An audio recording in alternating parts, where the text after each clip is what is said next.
여러분들도 아시다시피 3월 19일 날 북한이 미사일 한 발을 동해상으로 발사했습니다. 그것도 평안북도 철산군 동창리에서 미사일 한 발을 동해상으로 발사했는데 800km 가서 탄착점이 그러니까 떨어졌다고 낙하했다고 했습니다. 우리 합참의 보고였죠.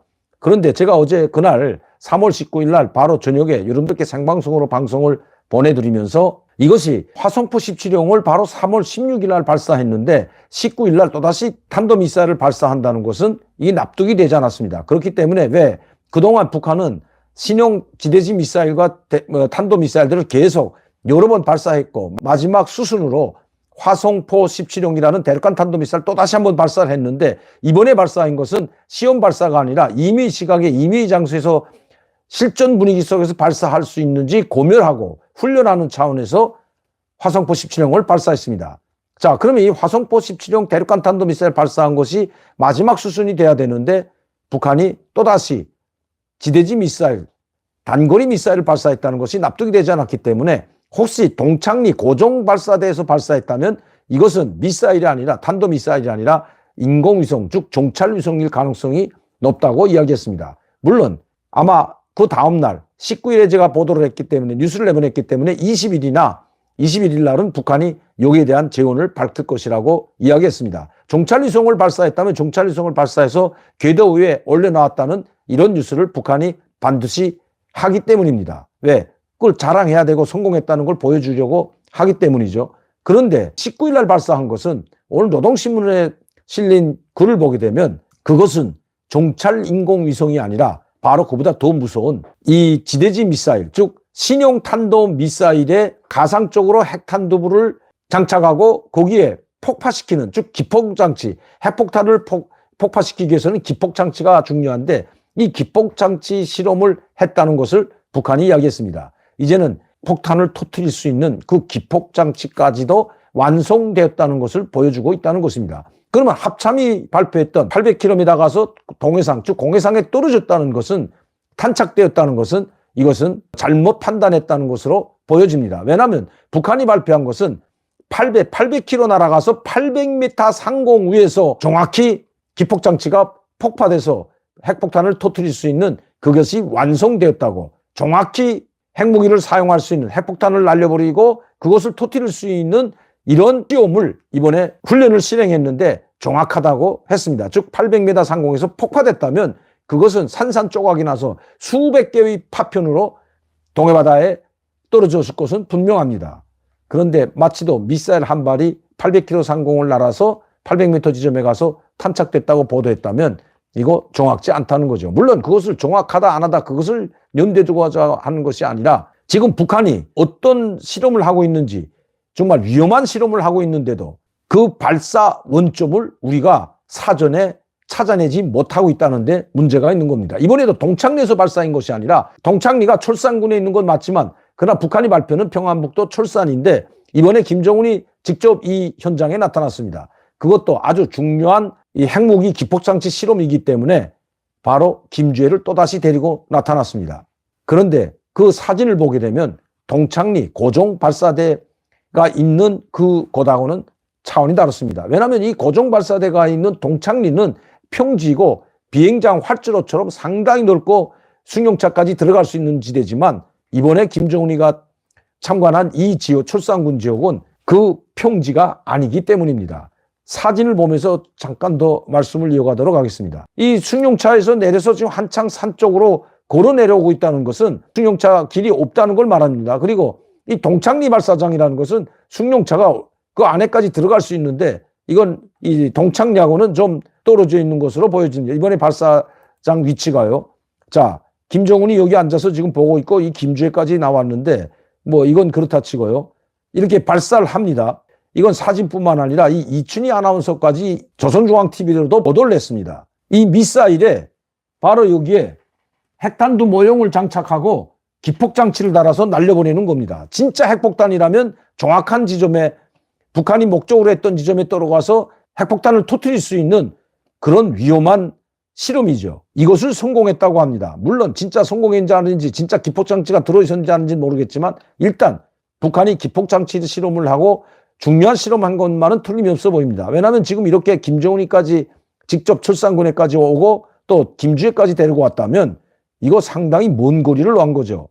북한에서 이 초상권까지 하려면 약 한 250km 정도 떨어진 곳에 김정은이가 승용차를 타고 왔다고 하는데, 자, 이 미사일 발사 날아가는 장면입니다. 자, 이렇게 북한이 발사했습니다. 근데 보게 되면 이 동창리 미사일 발사장하고는 상당히 거리가 있어 보입니다. 이 산 중턱에서 발사하는 곳이기 때문에. 그런데 우리 합참은 동창리 미사일 발사장에서 발사했다고 오보를 했습니다. 그래서 저는 동창리 고정 발사대에서 발사를 했다면 그것은 인공위성이라고 저도 그렇게 이야기했던 거죠. 물론 정확하다는 말은 하지 않았지만 동창리 고정 발사대에서 발사했다면 이번엔 그냥 미사일이 아니라 아마 인공위성 정찰위성을 발사했을 것이라고 이야기했던 겁니다. 문제는 북한이 이렇게 이젠 전면전 불사까지 각오하고 이렇게 핵무기를 폭파시킬 수 있는, 자기들이 목표로 하는 정확한 지점에 전략 전술 핵무기를 날려보내서 폭파시킬 수 있는 기폭장치까지 완성됐다면 북한은 완벽하게 핵무기를 보유했다고 해도 과언이 아니라는 것입니다. 완벽한 핵무기 보유국으로 올라서는 듯한 그런 발표라는 거죠. 한 번도 북한이 기폭장치를 실험했다는 소리는 지금까지 없었기 때문입니다. 문제는 이것이 전술 핵무기에 탑재할 수 있는 미사일이라는 데 문제가 있는 거죠. 그렇다면 북한은 전술 핵무기, 즉 소형 핵무기는 한 번도 실험한 적이 없는데, 소형 핵폭탄 실험은 한 번도 발표한 적이 없는데, 그렇다면 이 기폭장치를 소형 핵탄두에 장착해서 폭파시킬 수 있는 그런 기폭장치를 실험했다면 전술 핵무기를 가지고 있다고 봐야 될 것입니다. 아직 정확지는 않지만 북한이 그것을 보여주려고 한다는 거죠. 우리는 전술 핵무기를 보유했을 뿐만 아니라 실험은 아직도 한 번도 발표한 적 없지만, 그러면 내적으로는 아마 전술 소형 핵무기, 즉 소형 핵무기도 공개만 안 했다 뿐이지 500m 지하 깊숙한 곳에서 만약시 소형 핵폭탄을 실험해도 그것은 감지하기가 상당히 어려울 것 같습니다. 북한이 발표 안 했는지도 모르죠. 점점 한반도는 위기 상황으로 치닫고 있는 것 같습니다. 그렇지 않아도 지금 우리 윤석열 대통령도 김정은과의 기싸움에서 밀리지 않기 위해서 우리 합참에 전면전 불사까지 각오하고 만단의 전투준비 태세를 갖추라는 명령을 내린 것이 바로 윤석열 대통령입니다. 북한도 마찬가지죠. 이렇게 이제는 핵무기, 핵폭탄 기폭장치까지 발사하면서 자기들이 핵위력을 과시하고 있다는 겁니다. 여기에 김주애까지 데리고 나와서 말이죠. 그나마 다행인 것은 핵 선제 공격이 아니라 핵 억제력을 위해서, 그리고 미래 세대에 평화스러운 나라를 물려주기 위해서 우리는 이렇게 핵무기를 계속 고도화, 정밀화할 뿐만 아니라 각종 핵무기들을 준비하고 있다는 김정은의 이야기입니다. 이번에도 김정은은 우리는 평화로운 나라, 즉 평화로운 세계를 미래 세대에 넘겨주기 위해서 우리는 이런 핵무기를 가지고 있다고 이야기하고 있습니다. 즉 전쟁 억제력 차원에서 이런 핵무기 실험들을 계속하고 있다고 강변하고 있는 거죠.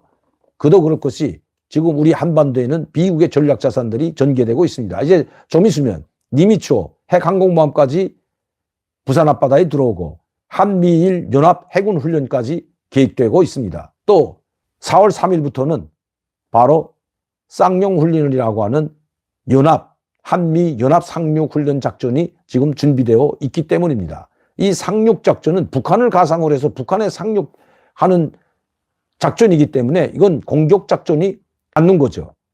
이런 상황에서 북한 김정은이 할 수 있는 것은 북한을 공격하든지 어떤 불의의 상황이 돌발해서 전면전으로 번지게 된다면 핵무기를 가차없이 쓸 수 있다는 것을 지금 김정은은 보여주고 있는 겁니다. 이 상황이 언제까지 갈까요? 우리가 2017년도를 보게 되면 트럼프 대통령, 한국이 아니라 바로 미국과 김정은이, 특히 미국과 북한, 김정은과 트럼프 전 대통령 간의 막말 싸움이 있었던 것 기억할 겁니다. 트럼프 전 대통령은 그때 12월 이런 이야기까지 했죠. 북한이 지도상에서 사라질 수도 있다. 화염의 분노를 보게 될 것이다. 이런 엄청난 발언을 쏟아냈습니다. 거기에 뒤질세라 김정은도 늑다리 미친이라는 이런 막말을 쏘가면서 이 트럼프 전 대통령을 맹렬히 공격했던 것 우리는 그대로 기억하고 있습니다. 그러나 2017년이 지나고 2018년 2월이 되면서 북한은 언제 그려냈듯이 트럼프 전 대통령과 정상회담을 하는 극과 같은, 전환되는 것과 같은 그런 상황도 벌어졌다는 것 우리는 기억하고 있습니다. 지금은 윤석열 대통령과 이렇게 전면전도 불사한다는 것으로 북한이 강변하고 있지만 아마 이렇게 극과 극으로 가게 된다면 그 뒤에는 2017년도와 같은 회담으로 돌아설지도 모른다는 겁니다. 계속해서 이렇게 극과 극으로는 갈 수가 없기 때문입니다. 북한 상황이 그것을 허용하지 않고 있기 때문입니다.